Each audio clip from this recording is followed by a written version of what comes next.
If you freeze during everyday conversations in English, if someone asks you a simple question like, "How did you find the seminar?" and you're sitting there confused, overthinking every word in your head, we want you to know this. You are not bad at English. You are not behind. And you are definitely not the only one who feels this way. You've just been translating in a textbook way, like you did when you were a beginner. And that's not your fault. That's how most of us were taught to learn a second language. Let's break this down because this is probably something you've been doing for years without realizing how much it's holding you back. If you're new here, it's nice to meet you. We are Jeremy and Taylor with Married to English, founders and creators of the Resourceful English Method, An English program for women. If you stay till the end of this video, we'll give you something really special, which is completely free. And remember, the best way to support us is by hitting that subscribe button and liking this video. Your support will help us reach more women in the algorithm so we can continue to give you content like this.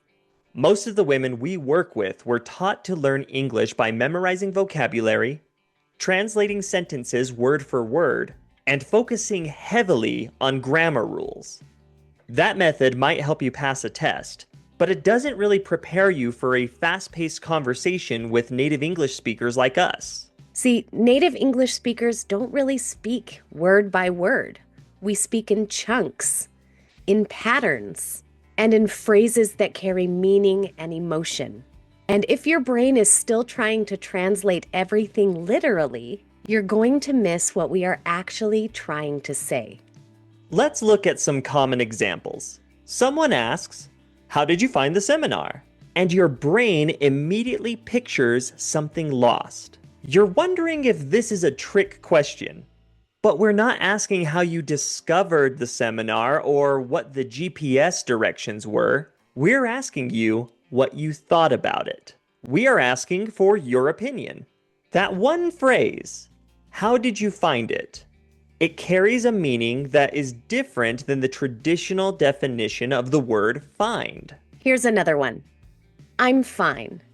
Seems easy, right? But depending on how we say it, it could mean completely different things. If I say, "I'm fine," with a smile and a relaxed tone, then yes, it probably means that I'm okay.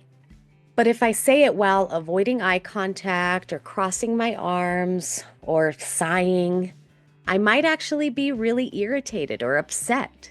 The tone and context change everything. One more example. Can I pick your brain?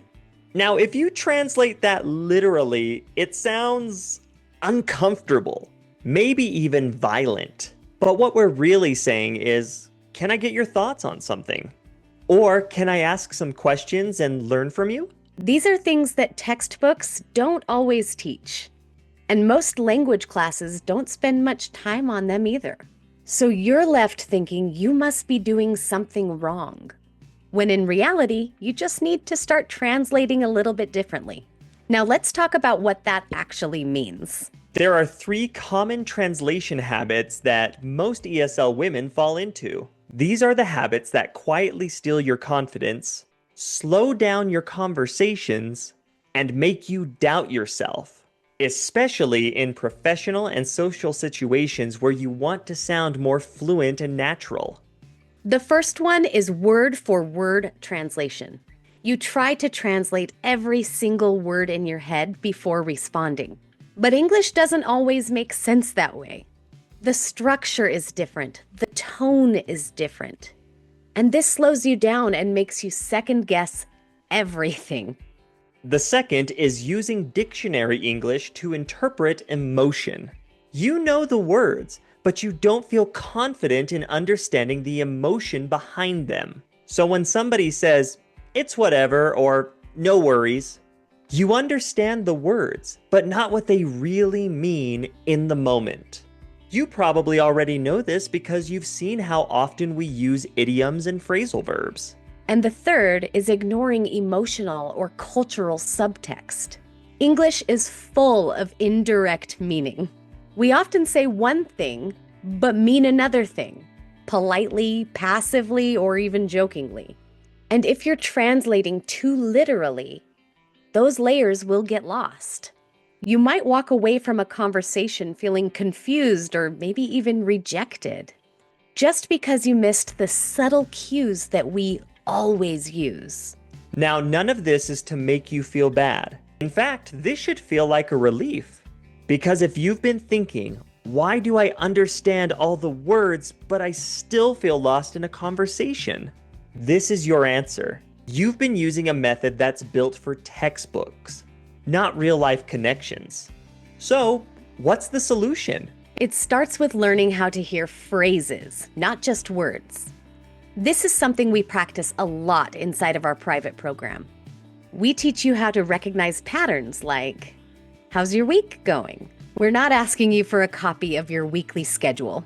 We're inviting you to share how you've been feeling lately. What have you been up to? That just means, what's new with you? We're just wanting a simple update on your life. I'm just messing with you. That's just our way of saying, I'm joking. Don't take it too seriously.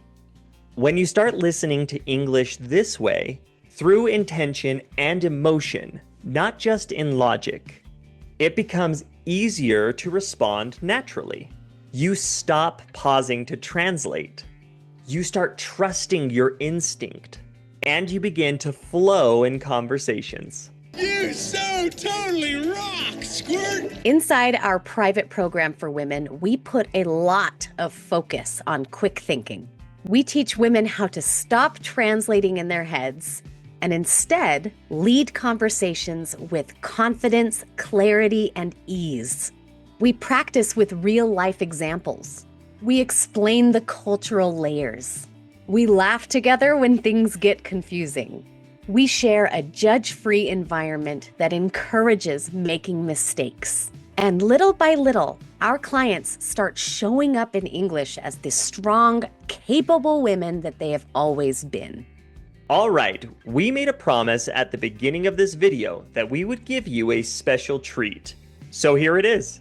We have just released a new masterclass that is completely free to all women. It is called Unrehearsed and Unstoppable. And we will teach you how to lead natural, confident conversations in English, no matter the topic. The sign-up link is in the description below. So remember, if you've been doubting yourself, if you've been thinking, why do I still feel stuck after all these years? The problem isn't your English. The problem might be how you were taught to think in English. And the good news? That can be changed. You're not behind. You've just been translating the wrong way. Let's change that together.